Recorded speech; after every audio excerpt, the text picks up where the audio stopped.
Assalamualaikum warahmatullahi wabarakatuh. Kami dari kelompok 3 yang beranggotakan Amala, Vira, Maulana, Nabela, Shelly, dan Siti Zahra akan memaparkan materi tentang mengidentifikasi peristiwa, fakta, konsep, generalisasi, nilai dan sikap, keterampilan intelektual dan personal, sosial dalam pendidikan IPS.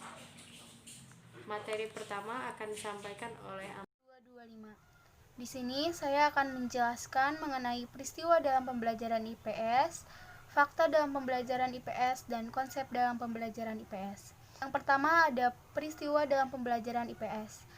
Peristiwa ilmu pengetahuan sosial secara sederhana adalah peristiwa atau kejadian yang pernah terjadi, yakni semua kejadian di atas muka bumi, bahkan di alam semesta yang menyangkut kehidupan manusia.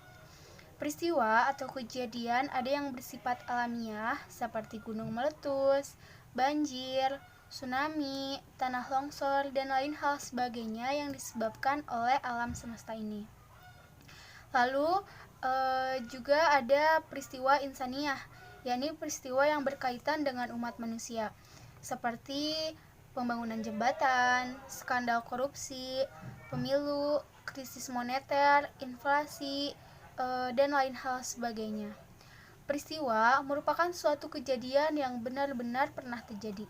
Masih perlu dibuktikan kebenarannya. Hal ini dikarenakan peristiwa biasanya sudah menjadi sejarah atau sudah terlewati, yakni kejadian yang ada di masa lalu. Peristiwa yang telah diuji kebenarannya itulah yang disebut sebagai fakta. Selanjutnya ada fakta dalam pembelajaran IPS. Secara harfiah, fakta berarti sesuatu yang telah diketahui atau telah terjadi benar. Bisa juga diartikan bahwa itu adalah sesuatu yang dipercaya atau apa yang benar dan merupakan kenyataan. Realitas yang real, benar, dan juga merupakan kenyataan yang nyata. Nah, perkembangan ilmu pengetahuan juga perkembangan studi sosial terjadi karena adanya interaksi antara fakta dan teori. Fakta dapat menyebabkan lahirnya teori baru, bahkan fakta juga ini dapat menjadi alasan untuk menolak teori baru tersebut. Fakta juga dapat mendorong untuk mempertajam rumusan teori-teori yang telah ada. Selanjutnya ada konsep dalam pembelajaran IPS. Fakta diperlukan untuk menentukan mana yang termasuk atribut. Dari atribut-atribut tersebut akan membentuk konsep. Konsep ialah suatu abstraksi suatu kelompok atau stimuli yang memiliki persamaan karakteristik. Hasil dari pengabstraksian itu kita sederhanakan cara menyebutnya menjadi konsep. Suatu konsep memiliki atribut. Atribut ialah karakteristik yang dimiliki suatu konsep. Dalam disiplin ilmu-ilmu sosial, adanya 3 jenis konsep berdasarkan keterhubungan nilai atribut-atribut, yakni konsep konjungtif, konsep disjungtif, dan konsep relasional. Yang pertama ialah konsep konjungtif. Konsep ini ialah konsep yang paling rendah. Benda atau sifat yang menjadi anggota konsep memiliki persamaan yang tinggi dalam nilai atributnya. Biasanya memiliki jumlah atribut yang banyak. Lalu yang kedua ada konsep disjungtif. Konsep disjungtif adalah konsep yang anggota atributnya memiliki nilai yang beragam. Lalu yang ketiga dan terakhir ialah konsep relasional. Konsep ini memiliki kebersamaan antara anggotanya dalam suatu atribut, hanyalah berdasarkan kriteria yang abstrak dan selalu dalam hubungan kriteria tertentu. Sekian yang dapat saya sampaikan. Materi selanjutnya akan disampaikan oleh teman saya. Selanjutnya ada generalisasi dalam pembelajaran IPS. Generalisasi ialah suatu pernyataan yang dibentuk dari gabungan dua konsep atau lebih. Bentuk pernyataan generalisasi ini dapat berupa prinsip, hukum, dalil, dan pendapat. Konsep ini dapat berkembang menjadi suatu teori, yaitu prinsip umum yang menjelaskan hakikat gejala atau hubungan gejala berupa rumus, aturan, kaidah, dan sebagainya. Dengan teori ini, para ilmuwan dapat menjelaskan fenomena sosial yang ada.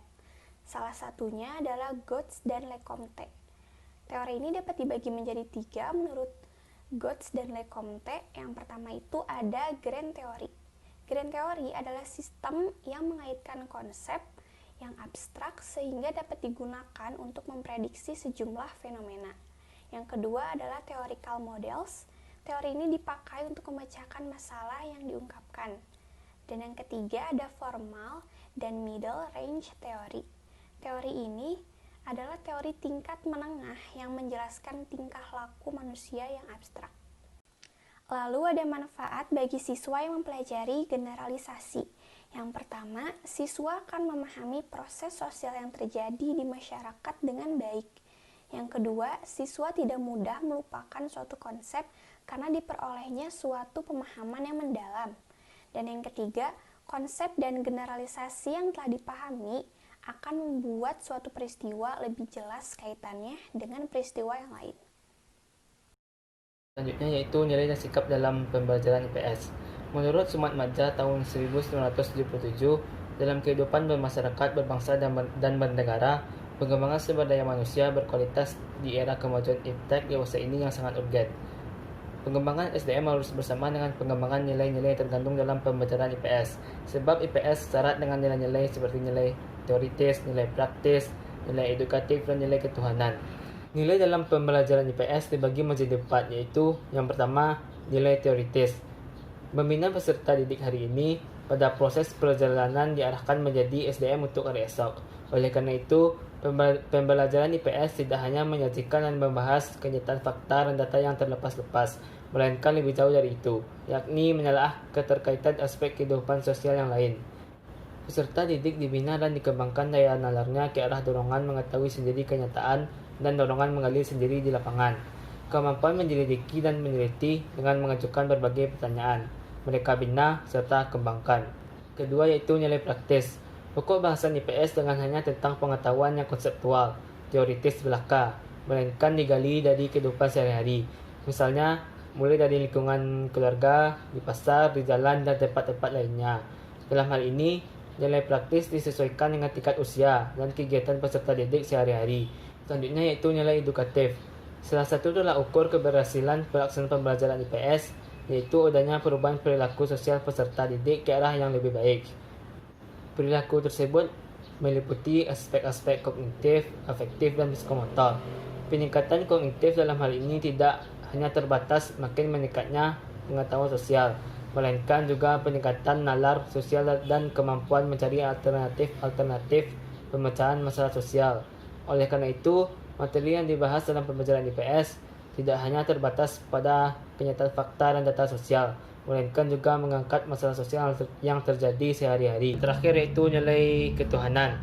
Kita dapat menghayati dan menikmati segala yang kita peroleh sebagai manusia, makhluk individu dan makhluk sosial, yang berbeda dengan makhluk-makhluk ciptaan Tuhan yang lainnya. Kenikmatan dari Tuhan Yang Maha Esa berupa akal pikiran yang berkembang dan dapat dikembangkan telah membawa manusia sendiri untuk mampu memenuhi kebutuhannya dari sumber daya alam yang telah disediakan olehnya. Kenikmatan kita sebagai manusia yang mampu menguasai iptek menjadi landasan kita untuk mendekatkan diri dan meningkatkan iman dan takwa kita kepada Tuhan Yang Maha Esa. Di sini saya akan menjelaskan tentang keterampilan intelektual, personal, dan sosial dalam pembelajaran IPS. Yang pertama ada keterampilan intelektual. Keterampilan ini memungkinkan individu untuk berinteraksi dengan lingkungan dalam bentuk simbol-simbol atau konsep. Sebagai contoh, belajar mulai dari yang paling dasar sampai pendidikan formal, dari keterampilan berbahasa sampai keterampilan teknik suatu ilmu, misalnya teknik mesin. Keterampilan intelektual yang dikembangkan dalam pengajaran IPS bertujuan untuk melatih siswa berpikir logis dan sistematis dalam memecahkan persoalan yang nyata dalam kehidupan di masyarakat. Aktivitas yang tampak dalam proses belajar adalah mengumpulkan, menunjukkan, memahami, menerapkan, menganalisa, dan menilai. Mempelajari keterampilan intelektual adalah mempelajari sesuatu yang telah ada atau yang telah memiliki ciri-ciri tertentu. Yang kedua, keterampilan personal. Keterampilan personal ini sebetulnya tidak dapat dipisahkan dari keterampilan intelektual. Namun, dalam pemahamannya ditekankan kepada keterampilan yang sifatnya mandiri. Keterampilan ini ada yang bersifat praktis, disebut juga keterampilan psikomotor, seperti keterampilan berbuat, berlatih, serta mengkoordinasi indera dengan anggota badan. Keterampilan praktis ini nampak dalam hal kemampuan siswa menggambar, membuat peta, membuat model, dan sebagainya. Yang ketiga ada keterampilan sosial. Mata pelajaran IPS merupakan mata pelajaran yang bertujuan untuk mendidik peserta didik menjadi warga negara yang baik, yaitu warga negara yang mampu hidup secara demokratis, bergaul, dan berinteraksi dengan orang lain secara positif. Hal ini diperkuat dalam Kepemendiknas Nomor 22 Tahun 2006 tentang standar isi mata pelajaran IPS, yaitu A. Mengenal konsep-konsep yang berkaitan dengan kehidupan masyarakat dan lingkungannya. B. Memiliki kemampuan dasar untuk berpikir logis dan kritis, rasa ingin tahu, inquiry, memecahkan masalah, dan keterampilan dalam kehidupan sosial. C. Memiliki komitmen dan kesadaran terhadap nilai-nilai sosial dan kemanusiaan. D. Memiliki kemampuan berkomunikasi, bekerja sama, dan berkompetensi dalam masyarakat yang majemuk di tingkat lokal, nasional, dan global. Dalam rangka mencapai tujuan yang sudah dipaparkan, maka perlu dirumuskan beberapa kemampuan yang dapat dikembangkan melalui mata pelajaran IPS. Peserta didik perlu menguasai pengetahuan yang berguna dalam membuat keputusan dan berinteraksi secara aktif dan efektif dalam masyarakat. Peserta didik perlu menguasai keterampilan akademik dan keterampilan sosial, sehingga peserta didik selain cerdas dalam hal kognitif, tetapi juga cerdas secara afektif. Dari paparan yang telah disampaikan tentang beberapa tujuan dan kemampuan yang harus dicapai, pengembangan keterampilan sosial sudah dapat diakomodasi oleh IPS. Artinya, IPS memegang peranan yang sangat penting dalam meningkatkan keterampilan sosial peserta didik. Assalamualaikum warahmatullahi wabarakatuh. Saya Seli Adesa Putri dengan NIM 2004013 akan menjelaskan tentang model pembelajaran konsep dalam pembelajaran IPS. Pertama, ada critical thinking skill atau keterampilan berpikir kritis. Menurut Johnson, merumuskan istilah berpikir kritis atau critical thinking secara etimologi menyatakan bahwa kata kritik atau critical berasal dari kata krenein, yang berarti menaksir nilai sesuatu. Kedua, ada creative thinking atau keterampilan berpikir kreatif. Menurut Savage and Armstrong, syarat untuk memasuki sikap berpikir kritis adalah sikap siswa memunculkan ide-ide atau pemikiran baru. Siswa membuat pertimbangan dan penilaian atau taksiran berdasarkan kriteria yang dapat dipertanggungjawabkan. Implementasi model-model pembelajaran konsep dasar IPS yaitu dengan cara mengenali kemampuan siswa dalam memecahkan masalah, baik masalah pribadi maupun masalah sosial, sangat diperlukan karena pada hakikatnya siswa hidup di tengah lingkungan masyarakat yang penuh dengan benih-benih munculnya masalah. Assalamualaikum warahmatullahi wabarakatuh. Saya akan menjelaskan tentang alternatif model pembelajaran IPS melalui problem solving. Ada 4 tahapan proses pembelajaran menurut Savage dan Armstrong. Kita akan mencoba menerapkan suatu masalah ke 4 tahapan ini. Misalnya, ada seorang anak yang tidak tahu di mana letak Pulau Papua. Kita coba terapkan poin 1, mengenal adanya masalah. Permasalahan dari anak ini mungkin saja ia belum pernah melihat peta Indonesia. Kemudian kita terapkan poin 2, mempertimbangkan pendekatan-pendekatan untuk pemecahannya. Ia harus cari beberapa solusi untuk tahu peta Indonesia, bisa lewat atlas atau searching di internet. Kemudian kita terapkan poin 3, memilih dan menerapkan pendekatan-pendekatan tersebut. Dari 2 solusi tadi, maka si anak harus memilih salah satu solusi untuk pemecahan masalahnya.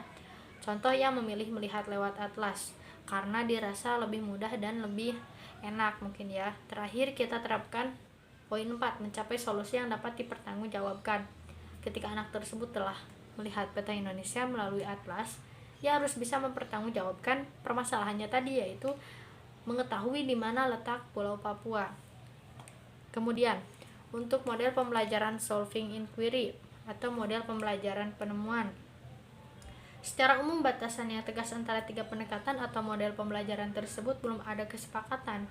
Kenapa? Karena model pembelajaran inquiry ini mensyaratkan semua anak-anak ikut terlibat dalam setiap pemecahan masalah atau pembelajaran. Jadi, si anak diharuskan aktif mencari informasi secara mandiri. Welton dan Malan tahun 88 mengemukakan bahwa penggunaan model pembelajaran problem solving agak berbeda bila diterapkan pada mata pelajaran yang berbeda. Seperti matematika kan ilmu pasti. Tidak bisa disamakan pembelajaran problem solvingnya seperti IPS.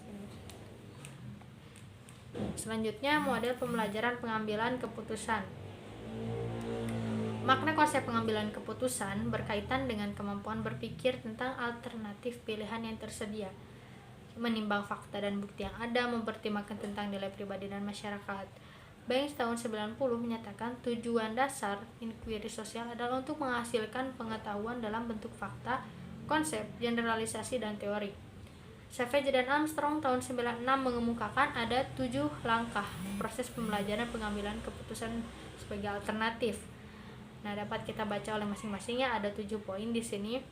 Perbedaannya dari 4 tahapan problem solving yang awal tadi, yang pertama, adanya proses pemikiran dan pemilihan yang lebih kompleks, karena namanya juga model pembelajaran pengambilan keputusan, di mana satu keputusan akan sangat berdampak untuk kedepannya. Sekian dari kelompok kami, mohon maaf apabila ada kesalahan. Wassalamualaikum warahmatullahi wabarakatuh.